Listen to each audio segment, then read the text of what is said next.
Summer holidays வந்தாச்சு, நம்ம GT Holidays வந்தாச்சு. South India's #1 travel brand.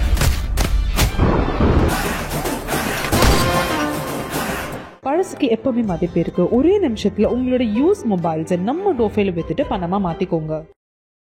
Mutual எனக்கு பார்த்தீங்கன்னா ஒரு நாளைக்கு எனக்கு தெரிஞ்சு மினிமமாக சென்னையில் மட்டுமே 5லேருந்து 10 கேஸ் ஒரு நாளைக்கு ஃபைல் ஆகுது. அதை தவிர்த்து மற்ற வழக்குகள் டைவர்ஸ் இருக்குது, மெயின்டெனன்ஸ் இருக்குது, கார்டியன் ஓபி இருக்குது, குழந்தைங்களை கேட்கறது இருக்குது, போகிறது இருக்குது, சொத்து பற்றி கேட்கறது இருக்குது. இதெல்லாம் வந்து தனிப்பட்ட இது மியூச்சுவல் மட்டுமே இது போயிட்டு இருக்கு. இப்போ அதிகமாக பிரபலங்கள் அதிகமாக வந்து விவாகரத்து பண்ணுறது அது ஒரு ட்ரெண்ட் ஆகி போச்சு. இப்போ முன்னாடி காலகட்டத்தில் வந்து விவாகரத்துக்கு நீதிமன்றம் அணுகிறதே ஒரு பெரிய ஒரு சவாலாக தான் இருந்தது. அதுவும் பெண்களை வந்து நீதிமன்றத்தை அணுகிறது பெரிய சவாலாக இருந்தது. இன்றைய காலகட்டத்தில் பார்த்தீங்கன்னா அது வந்து சுலபமாக இருக்குது. கல்யாணம் திருமணம் ஆகி ஒரு வருஷத்துக்குள்ளே அவங்க மியூச்சுவல் போடுறாங்கன்னா மீடியேஷனுக்கு அனுப்புவாங்க, சமரசத்துக்கு அனுப்புவாங்க. சமரசத்துக்கு ஒரு 3 வாய்ப்புகள் கொடுப்பாங்க. சேர்ந்து வாழ்றதுக்கான வாய்ப்பு இருக்கான்னு தான் கேட்பாங்க. பிரியறதுக்கான வாய்ப்பு இருக்கான்ற மாதிரி அங்கே பேச்சுவார்த்தை இருக்காது. ஒன்னாவே வர்றாங்க, ஒன்னாவே மியூச்சுவல் டிவோர்ஸ் கேட்குறாங்கன்னு இதுவும் ஒரு பக்கம் இருக்கு. ஒரு பக்கம் வந்து ஜீவனாம்சம் வந்து கொடுங்க அப்படின்னு கோர்ட் சொல்லும்போது கணவர் வந்து அதையெல்லாம் மூட்டையா சில்லற காயின்லாம் கொண்டு வந்து கொடுக்கறது அப்படின்ற மாதிரியும் பார்க்குறோம். 15 வருஷம் குடும்ப வாழ்க்கையில் ஈடுபடுறாங்க. அதுக்கப்புறம் பிரியணுன்ற முடிவுக்கு வராங்க. மனைவி முன் வைக்கிறாங்க, இந்த மாதிரி எனக்கு குடும்பம் தாங்க முடியல அப்படின்னு சொல்லி நீதிமன்றத்தை அணுகிறாங்க. ஜீவனாம்சம் வழக்கு போடுறாங்க, பராமரிப்பு தொகை கேட்குறாங்க, விவாகரத்தும் கேட்குறாங்க. இது வந்து ஒரு 2 வருஷம் இந்த வழக்கு நிலவிலே இருக்கு. அந்த தொகையானது வந்து இவங்களுக்கு பத்தலை. நீதிமன்றத்தை வந்து பரிசீலனை பண்ணி பராமரிப்பு தொகை கொடுக்கலாம். ஆனால் ஒரு குறிப்பிட்ட தொகை நீ இவ்வளவுதான் கொடுத்தாகணுன்ற மாதிரி நிர்ணயம் பண்ண முடியாது. ஆனா அவங்க அப்பீல் போக முடியும் இல்லையா? அவங்களுக்கு தெரியும் இல்லைங்களா, பொய் சாட்சி சொல்லி தான் போட்டிருக்காங்கன்றது. அதுக்கு மேலே அப்பீல் பண்ணாங்கன்னா இன்னும் கடுமையான தண்டனை வாய்ப்பு அதிகம். ஏன்னா வந்து இந்த அஃபிடேவிட்ல பார்த்தீங்கன்னா கடைசி பத்தியில் என்ன இருக்குன்னா, நீங்க சொல்ற அனைத்து விஷயங்களும் உண்மைக்கு புறம்பாக இருந்தால் உங்கள் மேல் சட்டப்படியாக குற்றவியல் நடவடிக்கை எடுக்கிறதுக்கு சம்மதம் சொல்லி எழுதி கொடுத்துருப்பீங்க. அதில் ஒன்று படிப்பு, இன்னொன்று வேலை. இது அவங்கவுங்க தகுதியை வந்து நான் அப்படின்ற போது, நான் அப்படின்னு ஒரு செல்ஃபிஷ்னஸ் வரும்போது பிரிஞ்சு போகிறதுக்கான சூழ்நிலை அதிகமாக இருக்குது. நீ நான் அப்படின்ற போகிறது வேற, நான் போகும்போது பிரியறதுக்கான வாய்ப்புகள் அதிகம். கலாட்டா நேயர்களுக்கு வணக்கம். நான் சரவண ராம்குமார். இன்னைக்கு நம்மோட உயர் நீதிமன்ற வழக்கறிஞர் ஜாவித் அவர்கள் இருக்கார். அவர்கிட்ட நிறைய விஷயங்களை பேசலாம். வணக்கம் சார். சார், விவாகரத்து அப்படின்னு நம்ம பொதுவாக பேசும்போது இந்த மியூச்சுவல் டிவோர்ஸ் அப்படின்றது அதிகமாகுது அப்படின்னு பார்க்குறோம். அது உண்மையான்னு சொல்லுங்க. இன்னொன்று, ரொம்பவே மியூச்சுவலாக பிரிஞ்சு போகிறாங்க அப்படின்றதெல்லாம் பார்க்குறோம். முன்னாடியெல்லாம் அப்படி இல்லை. இதுக்கு முன்னாடியெல்லாம் பார்க்குறோம், முந்தைய ஜென்ரேஷன் அப்படின்னா ஒரு விவாகரத்து அப்படின்னாலே எதிரும் புதிருமா இருப்பாங்க அப்படின்றது தான் பார்க்குறோம். ஆனால் இன்னைக்கு கால சூழல் மாறிக்கிட்டே இருக்குன்றது பார்க்குறோம். உங்களுடைய அனுபவத்தில் இது எப்படி இருக்குது சார்? நீங்கள் சொன்ன மாதிரி தான் முன்னாடி காலகட்டத்தில் வந்து விவாகரத்துக்கு நீதிமன்றம் அணுகிறதே ஒரு பெரிய ஒரு சவாலாக தான் இருந்தது. அதுவும் பெண்களை வந்து நீதிமன்றத்தை அணுகிறது பெரிய சவாலாக இருந்தது. குடும்ப சூழ்நிலைகள், சமுதாய கட்டமைப்பு இதெல்லாம் தாண்டி வரும். இன்றைய காலகட்டத்தில் பார்த்தீங்கன்னா மியூச்சுவல் டிவோர்ஸ், உடன்பட்டு பிரிகிறது, அது வந்து சுலபமாக இருக்குது. அதை உச்சநீதிமன்றமும் வந்து பரிந்துரை பண்ணுறாங்க. உங்களுக்குள்ள பிரச்சனைகள் இருந்தால் நீங்கள் உங்களுக்குள்ளேயே முடிச்சுட்டு போகிறத வந்து உச்சநீதிமன்றம் வந்து பரிந்துரை தான். அந்த கால அவகாசம் கூலிங் பீரியட்னு சொல்லுவாங்க. அந்த கூலிங் பீரியட் 6 மாதம். மியூச்சுவல் ஃபைல் பண்ணுறீங்கன்னா ஒரு இரு நபர்கள் இந்துவாக இருந்து மியூச்சுவலுக்கு வராங்க, நீதிமன்றத்தை அணுகிறாங்க, ஃபைல் பண்ணுறதுக்கு வராங்கன்னா ஒரு 6 மாதம் கால அவகாசம் காத்திருக்கணும். அது எவ்வளவு ஆண்டு ஆனாலும் சரியா இல்லை? அதாவது திருமணமாகி 1 வருடம் கழித்து தான் வந்து மியூச்சுவல் ஃபைல் பண்ண முடியும். ஓகே, அதான் சட்டத்தில் இருக்குது. அந்த 1 வருஷம் கழித்து அவங்க வந்து ஃபைல் பண்ணுறாங்கன்னா 6 மாதம் கண்டிப்பாக காத்திருக்கணும் அப்படின்னு தான் சட்டம் சொல்லுது. ஆனால் அது தேவையில்லை அப்படின்னு சொல்லி உச்சநீதிமன்றம் வந்து தளர்வு விதிக்கிறாங்க. 6 மாதம் தேவையில்லை, ஆல்ரெடி 1 வருஷம் பிரிஞ்சிருக்கிறீங்க, பிரிஞ்சிருந்த காலகட்டத்தை தவிர்த்து ஒரு 6 மாதன்றது வந்து உங்களுக்கு மன உளைச்சலை கொடுக்க போது, உங்கள் முடிவை மாற்றம் செய்யாத ஒரு சூழ்நிலை தான் ஏற்படுத்த போகுதுன்னா நீங்கள் முந்தையே தீர்ப்பு சொல்லலாம்னு சொல்லிட்டு நம்ம மனு தாக்கல் பண்ணணும். நீதிமன்றமே முன் வந்து செய்யாதது, நபர்கள் தான் செய்யணும். லிட்டிகன்ஸ் தான் வந்து என்ன பண்ணணும், ஒரு அப்ளிகேஷன் போட்டு இல்லை இந்த 6 மாதம் காத்திருப்பு வந்து எங்களுக்கு வந்து மனமாற்றத்தை கொடுக்க போகிறதில்ல, இன்னும் வந்து எங்களுக்குள்ள விரிசல் தான் அதிகம் ஏற்படுத்தும், அதை வேவ் ஆஃப் பண்ணுங்கள், அந்த கூலிங் பீரியட் 6 மாதம் வந்து ஸ்டக் டவுன் பண்ணுங்கன்னு சொல்லி கேட்டால் குடும்ப நீதிமன்றம் பரிசீலனை பண்ணலாம். காரணங்கள் சரியாக இருந்தால் இருந்தால் மியூச்சுவல் கொடுக்கலாம். கொடுக்கறதுக்கான சாத்தியக்கூறு அதிகமாக இருக்குது. இன்றைய காலகட்டத்தில் மியூச்சுவல் டைவர்ஸ் போட்டிங்கன்னா அதிகபட்சம் 1 மாதத்துக்குள்ளேயே தீர்ப்பு வந்து கையில் வந்துடும். முன்னாடி மாதிரி அந்த 1 வருஷம் 6 மாதம் அந்த இதெல்லாம் கிடையாது. இது எல்லா மதத்துக்கும் சார்பும், இந்து, கிறிஸ்டின், முஸ்லீம்ஸ் எல்லாத்துக்குமே சாரம். இது இப்போ 1 வருஷம் முழுமை அடைஞ்சிருச்சு அப்படின்னா எவ்வளவு நாட்கள்லேயே விவாகரத்து கிடைக்கிறதுக்கான வாய்ப்பு? அதிகபட்சம் ஒரு மினிமம் 30 டேஸ்லேருந்து அதிகபட்சம் 60 டேஸ்க்குள்ள, 60 டேஸ் 2 மாதத்துக்குள்ளேயே அடிச்சு கடைச்சி ஆர்டரும் வாங்கிடலாம். ஆனால் 1 வருஷம் தான் திருமணமாகி நிறைவு ஆயிருக்கு. அந்த நேரத்தில் விவாகரத்து வேணும்னா இந்த கவுன்சிலிங் அப்பவும் அவங்க போக சொல்கிறது உண்டா இல்லையா? கண்டிப்பாக போக சொல்லுவாங்க. இப்போ இந்த கல்யாணம் திருமணம் ஆகி 1 வருஷத்துக்குள்ளே அவங்க மியூச்சுவல் போடுறாங்கன்னா மீடியேஷனுக்கு அனுப்புவாங்க, சமரசத்துக்கு அனுப்புவாங்க. சமரசத்துக்கு ஒரு 3 வாய்ப்புகள் கொடுப்பாங்க. இரு தரப்பினரை உட்கார வச்சு அது நீதிமன்றமே ஒருத்தரை வந்து நியமிப்பாங்க. நம்ம சென்னையில் பார்த்தீங்கன்னா அதுக்குன்னு மீடியேஷன் சென்டர்ஸே உண்டு. அங்கே சென்டரில் என்ன பண்ணுவாங்க, கேஸை ரெஃபர் பண்ணுவாங்க. இது மாதிரி ஒரு வருஷத்தில் வந்திருக்கிறாங்க, வேறு எந்த வழக்கும் நிலுவையில் இல்லை, உங்ககிட்ட எந்த பிரச்சனைகளும் இல்லாமல் இந்த மியூச்சுவல் டைவர்ஸ் மட்டும்தான் இருக்குது அப்படின்ற காலகட்டத்தில் என்ன பண்ணுவாங்கன்னா கட்டாயமாக அது மீடியேஷனுக்கு அனுப்புவாங்க. 3 வாய்ப்புகள் கொடுக்கப்படும். அந்த 3 வாய்ப்புகளும் வெவ்வேறு தேதிகளில் இருக்கும். தேதிகளுக்கு வர சொல்லி 2 பேர் தரப்பினையும் வர சொல்லிவிட்டு இந்த பிரச்சனைகளை உங்களுக்குள்ள சுகமாக முடிச்சிக்க முடியுமா, சேர்ந்து வாழ்கிறதுக்கான வாய்ப்பு இருக்கான்னு தான் கேட்பாங்க. அது பிரியறதுக்கான வாய்ப்பு இருக்கான்றது மாதிரி அங்கே பேச்சுவார்த்தை இருக்காது. அந்த பேச்சுவார்த்தையில் முடிவு வரல, பிரிஞ்சு தான் இருக்கணும்னு சொன்னாங்கன்னா கண்டிப்பாக பிரிஞ்சு தான் போகணும்னு சொன்னாங்கன்னா அதை வந்து பதிவு பண்ணிவிட்டு நீதிமன்றத்துக்கு பரிமாற்றம் பண்ணுவாங்க. இல்லை உங்களால் சேர்ந்து வாழ முடியல, நாங்கள் 3 வாட்டி உட்காந்து பேசிட்டோம், அப்பயும் இரு தரப்பும் வந்து காலம் தாழ்த்தினாலுமே ஒன்றுமே வந்து பயன் இல்லை அப்படின்னு சொல்லி அந்த ரிப்போர்ட்டை பேஸ் பண்ணி தான் மியூச்சுவல் டைவர்ஸே கொடுக்குறாங்க. அது வந்து மேண்டேட்ரி.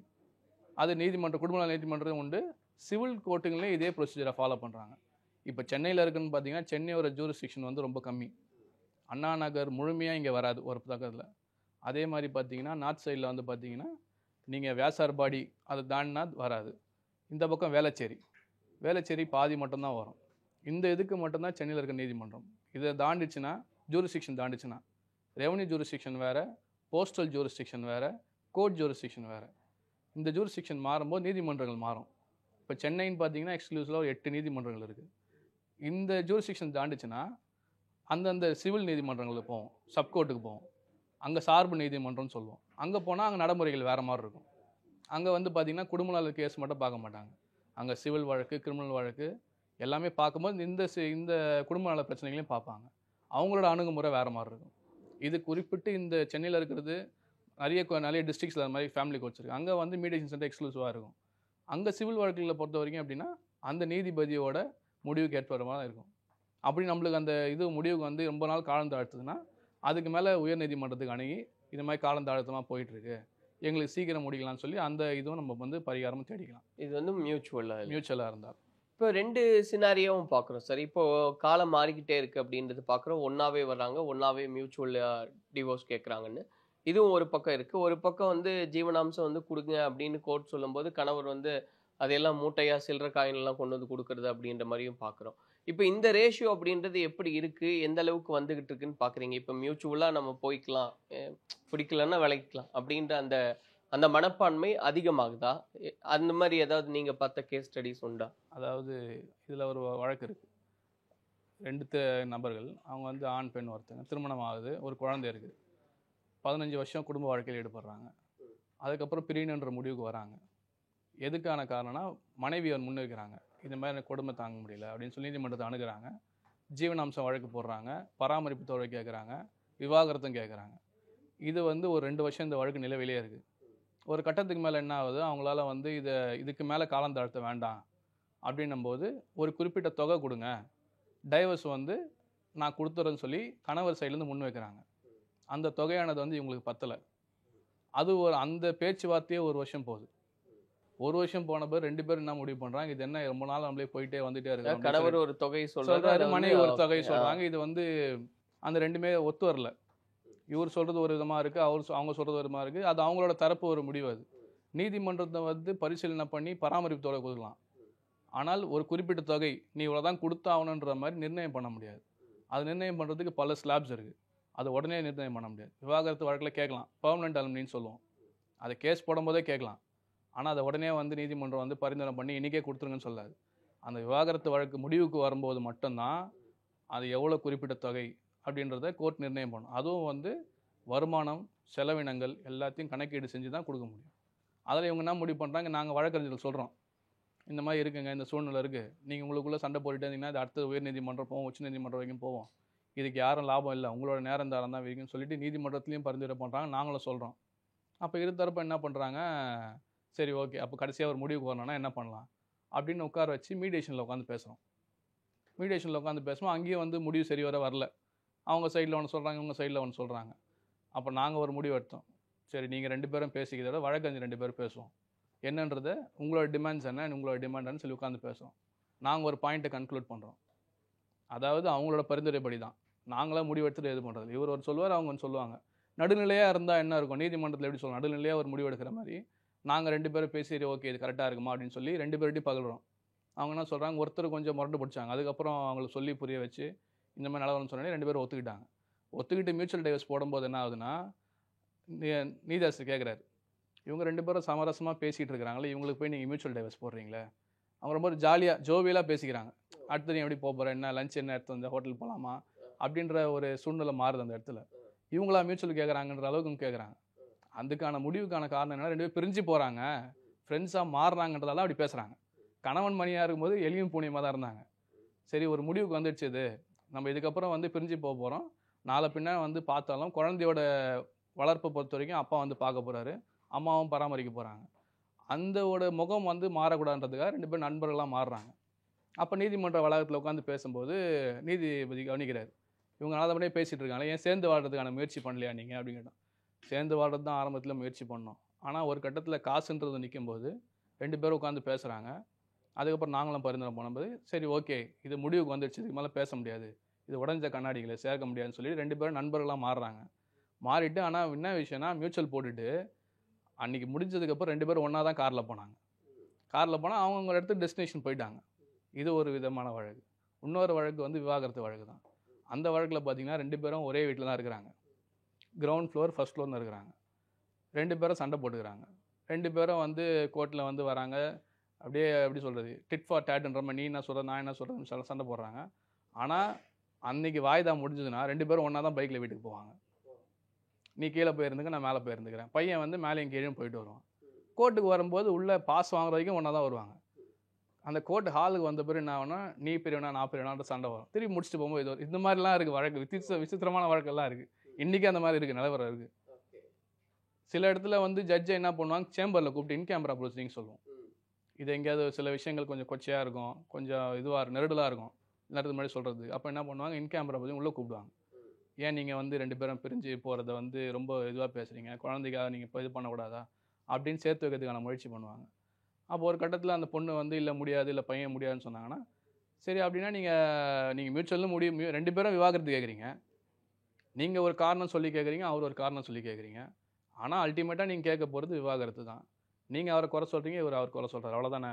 2மே குறை சொல்கிறத விட்டு கொடுத்துட்டு போயிடுங்க, மியூச்சுவலாக போட்டுருங்க அப்படின்னு சொல்லும்போது, அந்த மாதிரி கேஸில் வந்து காசே கொடுக்காம, காசே எதிர்பார்க்காம அந்த பொண்ணு வந்து இல்லை எனக்கு வேணாம், நான் மியூச்சுவலாக போட்டுக்கிறோம், இந்த மாதிரி எங்களுக்கு அப்போது வந்து ஸ்ட்ரைக் ஆகலை, எங்கள் வீட்டில் பெரியவங்க யாருமே இந்த மாதிரி ஐ ஓப்பனராக எங்களுமே சொல்லலை, இந்த மாதிரி நடைமுறை இருக்கிறதுன்றது வந்து எங்களுக்கு வழக்கறிஞர் சொன்னாலுமே எங்களுக்குள்ளே வந்து அந்த காழ்ப்புணர்ச்சி இருந்தது, ஒரு சண்டையோட உணர்ச்சி தான் இருந்ததை தவிர்த்து இது இப்படி சுமூகமாக முடியுன்ற மாதிரி எங்களுக்கு இந்த இடத்துல தோணுது அப்படின்னு சொன்னோடனே அவர் வந்து எங்களை கூப்பிட்டு சொல்கிறார், சார் நான் 2 பேரும் பேசிட்டாங்க, 2 பேரும் டைவர்ஸ் தான் கேட்குறாங்க, மியூச்சுவலாக போட்டுருங்க, எந்த அலிகேஷனுமே வந்து யாருமே வந்து போடுறதுக்கு விருப்பப்படல, 2 பேரும் பிரியறதுக்கான விருப்பப்படுறாங்கன்னு மட்டும் அடித்து எடுத்துகிட்டு வாங்கன்னு சொல்கிறாரு. அந்த நிமிஷமே ஒரு 2 மணி நேரத்தில் மியூச்சுவல் பெட்டிஷன் நம்பர் பண்ணி 2 வாரத்தில் ஆர்டர் போட்டு ஒரு கேஸ் முடிச்சார்.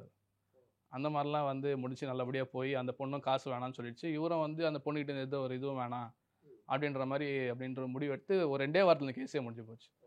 அந்த மாதிரிலாம் நடந்திருக்கு. இப்போ 2 பேருமே மியூச்சுவலா பிரிஞ்சறன்னு முடிவுக்கு வராங்க. பட் அந்த நிரந்தர அந்த ஜீவனாம்சம் அப்படின்றது வந்து 2 பக்கம் பைசல் ஆகலைன்னா அந்த வந்து கோர்ட் எப்படி ஹேண்டில் பண்ணுவாங்க? அது ஆகலைன்னா நீதிமன்றத்தில் நீங்கள் அணுகி என்ன பரிகாரம் கேட்கணுமோ அப்படி தான் பண்ணணும்.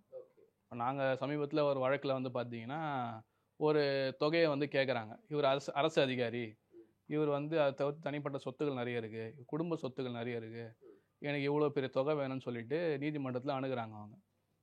இதெல்லாம் பேசுகிறது வந்து பார்த்தீங்கன்னா ஆன் ரெக்கார்ட்ஸ் இருக்காது. இப்போ கேஸ் விவாகரத்துன்னு போடுறாங்க, அவங்க சேர்ந்து வாழணும்னு போடுவாங்க, இவங்க பராமரிப்பு தொகை கேட்பாங்க.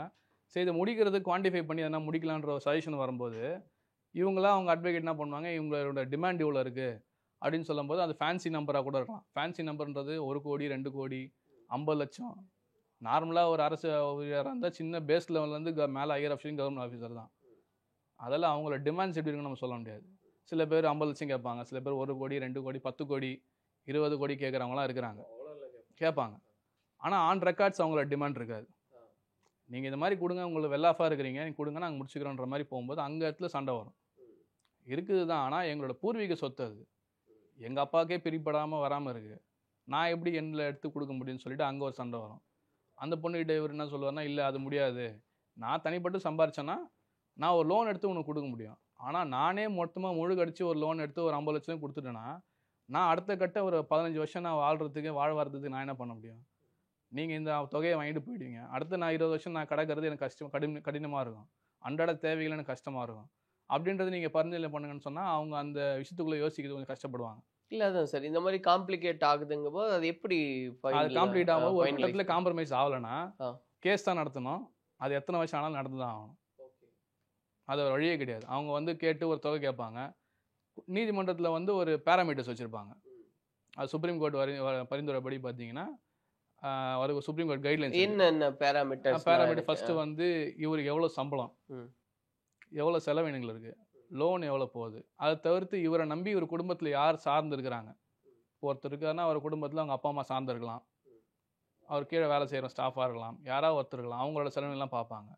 டேக் அவே சேலரி எவ்வளவு, இவர் எக்ஸ்பென்ஸ் வந்து லேவிஷாக ஸ்பெண்ட் பண்ணுறாரா இல்லை கரெக்டாக தான் ஸ்பெண்ட் பண்ணுறாரான்னு பார்த்துட்டு ஒரு மேக்ஸிமமாக 1/3 ஒருத்தரோட சேலரியிலேருந்து 1/3 கொடுக்கறதுக்கு வாய்ப்புகள் இருக்குது. இல்லை அதோட கம்மியாக கொடுக்கறதுக்கு நீதிமன்றத்துக்கு வாய்ப்பு இருக்குது. இல்லை சரியாக தான் செலவு பண்ணுறாரா இல்லை அதிகமாக செலவு பண்ணுறாரான்றது அது வந்து பேங்க் ஸ்டேட்மெண்ட். இப்போ சுப்ரீம் கோர்ட் கைட்லைன் பற்றி பார்த்தீங்கன்னா Rajnish versus நேஹான்ற supreme court judgement இருக்குது. அதில் வந்து அசெட்ஸ் அண்ட் லைபிலிட்டிஸ் போட சொல்கிறாங்க. அதில் வந்து ஒருத்தரோட படிப்பு எவ்வளோ படிச்சிருக்காரு, எவ்வளோ வந்து சம்பாதிக்கிறாரு, யார் கீழே வேலை செய்கிறாரு, 3 வருஷத்துக்கான பேங்க் ஸ்டேட்மெண்ட்ஸ்.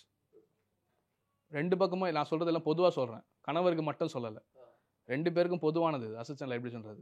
இப்போ ஒருத்தங்க டிமாண்ட் பண்ணுறாங்கனால 2 பேருமே போடணும்.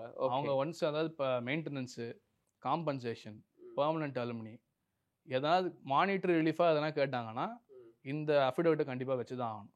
இது இங்கே மட்டும் இந்தியா ஃபுல்லாக இது இப்படி தான் ஃபார்ம். 2 பேருக்குமே 2 பேருக்குமே வச்சு தான் ஆகணும். ஒருத்தர் நிபந்தனை பண்ணி கேட்டாலுமே கேட்குறவங்களும் வைக்கணும் அதை. இப்போ நான் வந்து இப்போ ஒருத்தர் வந்து ஹஸ்பண்ட் வந்து கேட்குறாரு, இல்லை ஒய்ஃப் கேட்குறாங்க, எனக்கு 50 லட்ச ரூபா கொடுன்னு சொல்லி கேட்குறாங்கன்னா ஒய்ஃபோட பேங்க் ஸ்டேட்மெண்ட் 3 வருஷம் கடந்த 3 வருஷம் பேங்க் எல்லா பேங்க்ஸும் 10 பேங்க் இருந்தாலும் 10 பேங்க் 3 வருஷம் ஸ்டேட்மெண்ட்டு, ஐடி பேராக இருந்தால் ஐடியோட இது ரெக்கார்ட்ஸ் காட்டணும். அதை தவிர்த்து வேறு என்னென்ன அசட்ஸ் இருக்குது, அவங்களுக்கு சொத்து என்ன இருக்குது, அசையும் சொத்து, அசையா சொத்து, திருமணத்துக்கு அப்புறம் 2 பேரும் சேர்ந்து வாங்கின சொத்துக்கள், அதுக்கப்புறம் சேர்ந்து என்ன பண்ணாங்கன்ற அந்த விவரங்கள்லாம் அது அஃபிடவிட்டில் இருக்கும், ஃபுல்லாக இருக்கும். அதே மாதிரி இவங்களை நம்பி இருக்கிறவங்க யார், கொடிய நோய் இருக்கா இவங்களுக்கு, மாதம் இவங்களோட செலவினங்கள் எவ்வளோ, வாடகை, சாப்பாடு, மருத்துவ செலவு, இதெல்லாம் 2 பேருக்கும் பொதுவான விஷயங்கள். இதெல்லாம் கூட்டி கழித்து பார்க்கும்போது தான் ஒரு அமௌண்ட்டை குவான்டிஃபை பண்ணுவாங்க. இது 2 பக்கமும் பார்ப்பாங்க. இப்போ ஒருத்தர் மட்டும் பார்த்துட்டு ஒருத்தர் மட்டும் கேட்கணும் அவசியம் கிடையாது. 2 பக்கமும் பார்த்துட்டு இப்போ இவரோட பேங்க் ஸ்டேட்மெண்ட் நல்லபடியாக இருக்கும், அவங்களோட பேங்க் ஸ்டேட்மெண்ட் நல்லபடியாக இருக்கும். அப்போ 2 பேருக்கும் இருக்குன்னா அப்போ எவ்வளோ இதுலேருந்து கொஞ்சம் எடுத்து தர முடியுன்றது தான் நீதிமன்றத்தில் பார்ப்பாங்க. தவிர்த்து இவர் நல்லபடியாக இருக்குது, இவங்க நல்லா இருந்தாலும் பரவாயில்ல கொடுக்கணுன்ற அவசியம் வந்து நீதிமன்றத்தை நிர்ணயப்படுத்த முடியாது. நீங்கள் வந்து உங்களை பார்த்துக்க முடியாது, பராமரிச்சிக்க முடியாதுன்னா மட்டும்தான் மெயின்டெனன்ஸ் ஆர்டர் ஆகும். இப்போ நாங்கள் ஒரு கேஸில் அப்படி தான் என்ன பண்ணோன்னா, பராமரிப்பு தொகை கேட்குறாங்க, இடைக்கால பராமரிப்பு தொகை கேட்குறாங்க. அதாவது வழக்கு நிலுவையில் இருக்கும்போது நீங்கள் இவ்வளோ பராமரிப்பு தொகை கொடுக்கணும்னு சொல்லிட்டு ஒரு மனு போடுறாங்க. அதில் இதே மாதிரி போடுறாங்க. இதில் வந்து மனைவி சைட்லேருந்து என்ன பண்ணுறாங்க, சில சொத்துக்களை வந்து மறைச்சிடுறாங்க. அது கணவருக்கு தெரிய வருது. அதை நாங்கள் நீதிமன்றத்தில் வந்து ஆவணத்தோடு எடுத்து வைக்கிறோம்.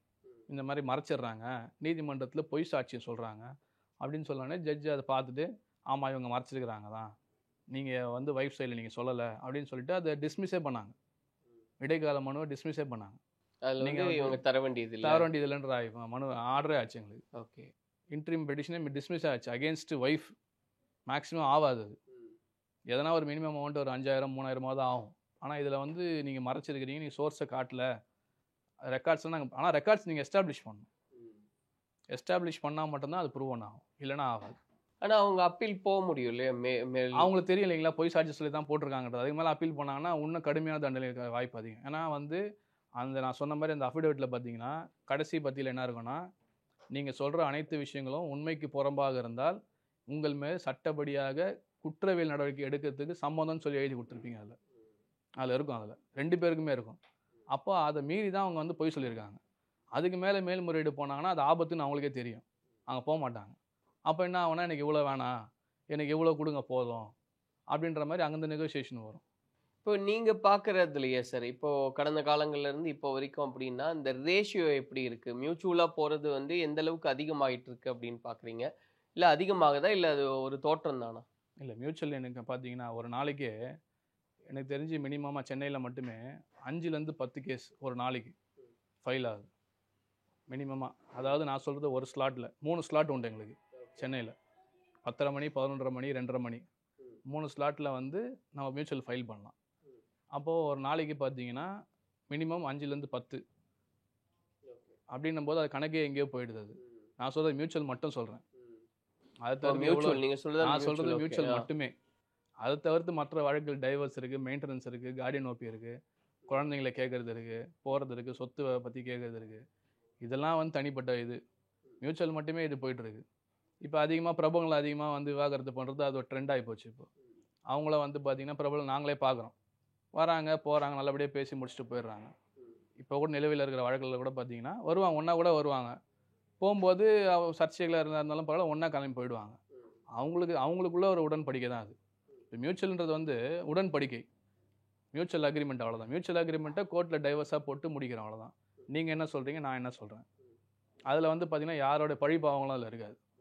நீங்கள் ஒரு போடுறீங்க, நானும் வந்து உட்படுறேன், சரி மியூச்சுவல் போட்டுக்கலாம் அப்படின்னும் போது 2 பேருக்கு திருமணம் ஆகுது, எங்களுக்குள்ளே வந்து நாங்கள் ஒன்றா இருந்தோம், இந்த வீட்டில் வாழ்ந்தோம், எங்களுக்கு குழந்தை பிறந்தது, இல்லை குழந்தை பிறக்கல, குழந்தைங்கள இது மாதிரி என்கிட்ட இருக்கிறாங்க, உங்ககிட்ட இருக்கிறாங்க, எங்கள் 2 பேருக்கு சேர்ந்து வாழக்கூடிய சூழ்நிலை இல்லை, எங்களுக்கு மன ஒப்பலை அப்படின்றத மட்டும்தான் காரணமாக இருக்குமே தவிர்த்து இவர் இவ்வளோ மோசமானவர், இவ்வளோ மோசமானவ அப்படின்ற ஒரு ஷரியத்துகளோ அதுக்கு சம்மந்தமான எதுவுமே அதில் இருக்காது.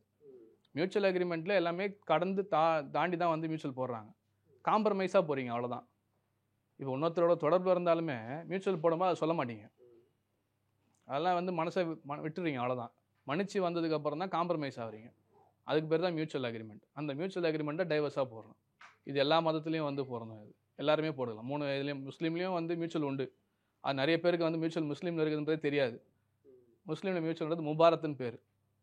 அது ஒரு அக்ரிமெண்ட். அது அந்த அக்ரிமெண்ட்டை நாங்கள் என்ன பண்ணுவோம்னா வந்து கோர்ட்டில் வந்து தாக்கல் பண்ணி இதை வந்து சட்டப்படி செல்லும், நாங்கள் இஸ்லாம் முறைப்படி பண்ணது சட்டப்படி செல்லும்னு சொல்லி டிக்ளரேஷன் கேட்போம். மற்றதில் பார்த்தீங்கன்னா மியூச்சுவல் பெட்டிஷனாகவே போடுவோம்.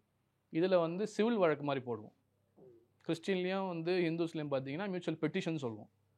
முஸ்லீம்ஸில் பார்த்தீங்கன்னா சிவில் சூட்டுன்னு சொல்லுவோம். ஏன்னா முஸ்லீம் மேரேஜை பொறுத்த வரைக்கும் இது வந்து ஒரு உடன்படிக்கை, கான்ட்ராக்ட். அது மற்றதில் வந்து பந்தம்.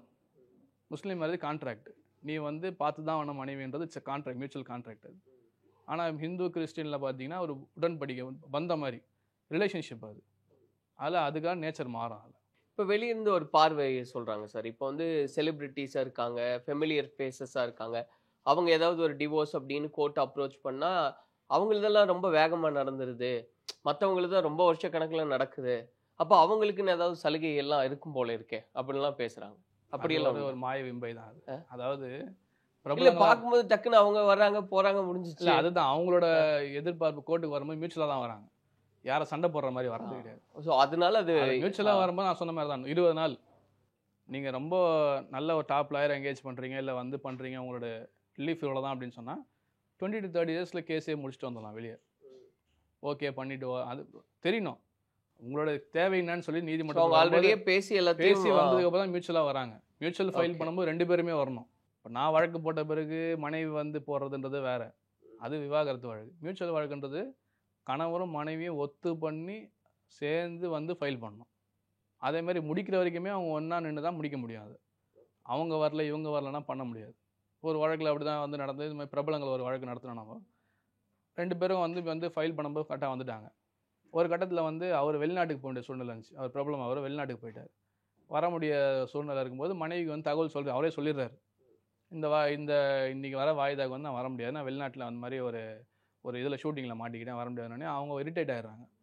நான் ஒரு கமிட்மெண்ட் வச்சுட்டு சிங்கப்பூர்லேருந்து நான் இங்கே வந்திருக்கேன், நீங்கள் வந்து அங்கே உட்காந்து வர முடியாதுன்னு அர்த்தம் அப்படின்னு வரும்போது அந்த பெட்டிஷன் மேலே நாங்கள் என்ன பண்ணுறோன்னா வீடியோ கான்ஃபரன்ஸ் கேட்குறோம். நாங்கள் இவங்க வந்து இது மாதிரி ஆயிடுறாங்கன்னு சொல்லி அவங்க வந்து என்ன பண்ணுறாங்க, கோர்ட்டில் வந்து என்ன மியூச்சுவல் கூப்பிட்டாரு, நான் எதுவுமே வேணான்னு சொன்னேன், இப்போ வந்து வேணுனே வந்து என்னை காலம் தாழ்த்துறானோடனே நாங்கள் என்ன சொன்னோம், இது மாதிரி அவர் வெளிநாட்டில் ஹெல்ட் ஆகிட்டார், நாங்கள் வந்து வீடியோ கான்ஃபரன்ஸுக்கு பெட்டிஷன் இப்போ தான் அது வந்து ரொம்ப ஈஸி ஆகிடுச்சு. வீடியோ கான்ஃபரன்ஸ் முன்னாடி வந்து பெட்டிஷன் போட்டு அளவாய் மெட்ராஸ் ஹைகோர்ட் ரூல்ஸ்னு உண்டு. அப்போ ஹைகோர்ட்டுக்கு எடுத்துகிட்டு போய் சொல்கிறேன், இந்த மாதிரி சுச்சுவேஷன் நாங்கள் ஹெல்டப் ஆகிட்டார், வர முடியாத சுச்சுவேஷனு. வீடியோ கான்ஃபரன்ஸில் வந்து நீங்கள் வந்து ஒய்ஃப் வந்து ஐடென்டிஃபை பண்ண சொல்லுங்கள் ஹஸ்பண்டை, அவர் ஆன்லைனில் வருவார், வந்துட்டு அன்றைக்கி அந்த வாய்தாலே வந்து நாங்கள் எவிடன்ஸ் எடுத்து முடிச்சிடுறோன்னு சொல்லும்போது அதை வந்து ஒத்துக்கிறாங்க. உயர் நீதிமன்றத்தில் ஒத்துக்கிறாங்க, கீழமை நீதிமன்றத்தில் ஒத்துக்கல. ஏன்னா அவங்களுக்கு அந்த பவர்ஸ் அப்போ கிடையாது.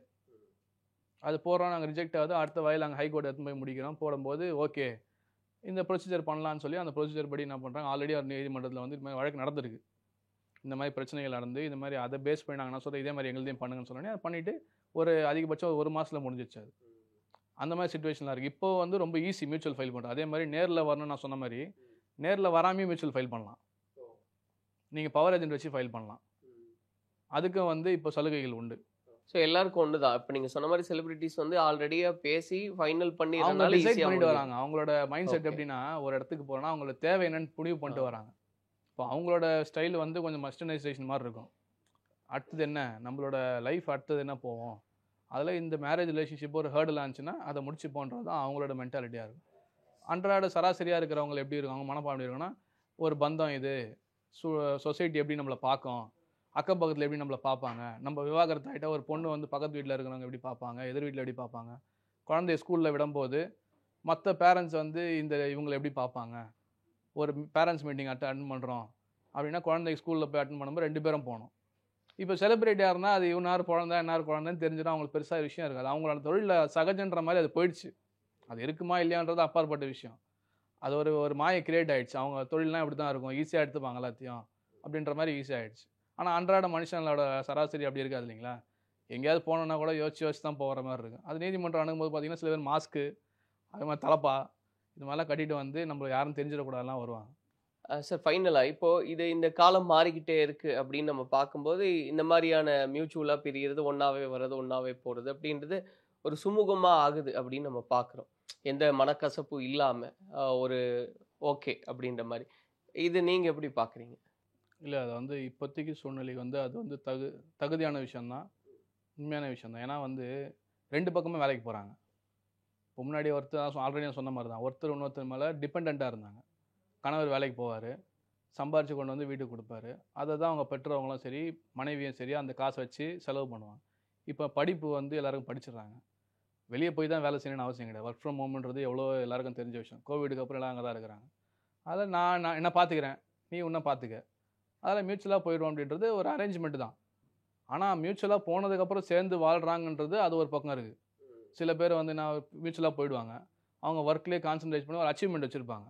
அச்சீவ் பண்ணதுக்கப்புறம் திருப்பி நம்ம வந்து லைஃப்பை மிஸ் பண்ணிட்டோமோ அப்படின்னு சேர்ந்து வாழ்றவங்க சில பேர் இருக்கிறாங்க. டிவோர்ஸ்க்கு அப்புறம் மறுபடியும் இது வந்ததுக்கப்புறம் அப்ரோச் பண்ணி நான் இது மாதிரி நீ வந்து இஃப் யூ நாட் என்கேஜ், நீங்கள் இன்னும் தனிமையாக தான் இருக்கிறீங்கன்னா நம்ம சேர்ந்து வாழ்றதுக்கான முயற்சிகள் பண்ணுவோம் அப்படின்றது இருக்கிறவங்களும் இருக்கிறாங்க. சில பேர் குழந்தைங்க வளர்ந்ததுக்கப்புறம் கல்யாண வயசு வந்துடும், சரி இப்போ நம்ம சேர்ந்தோம்னா குழந்தையோட வாழ்க்கை நல்லாயிருக்கும், ஃப்யூச்சர் நல்லாயிருக்கும்னு சேர்ந்தவங்களும் இருக்கிறாங்க. அதில் மியூச்சுவலாக போகிறது வந்து இப்போதைக்கு வந்து அதிகமாக தான் இருக்குது. அதுக்கப்புறமா அவங்க சேர்ந்து வாழ்கிறாங்கன்ற சூழ்நிலையில் சில விஷயங்கள் நடக்க தான் செய்யுது. அதெல்லாமே ஒரு நல்ல ஒரு சேஞ்சஸாக தான் பார்க்குறீங்க இல்லையா? எதுவுமே நல்ல சேஞ்சஸாக நான் சொல்ல முடியாது இல்லைங்களா. பிரிஞ்சு தானே போகிறாங்க. இல்லை பிரிஞ்சு போகிறது இல்லை, இதுக்கப்புறம் நடக்கிறது சொல்கிறோம். பிரிஞ்சே போனாலுமே மனக்கசப்பு இல்லாமல் ஓகே பரவாயில்ல, முன்னாடி எல்லாம் நீயா நானான்னு ஒரு சண்டை இல்லாமல் சொல்கிறேன். அதான் ஒன்று படிப்பு, இன்னொன்று வேலை.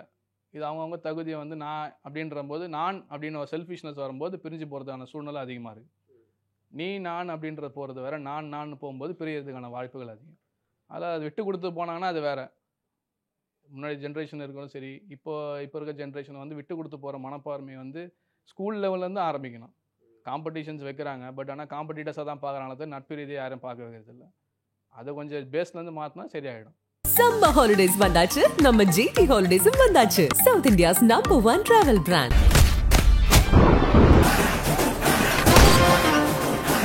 பழசுக்கு எப்பவுமே மதிப்பு இருக்கு. ஒரே நிமிஷத்துல உங்களோட யூஸ் மொபைல்ஸை நம்ம டோஃபைல வித்துட்டு பணமா மாத்திக்கோங்க.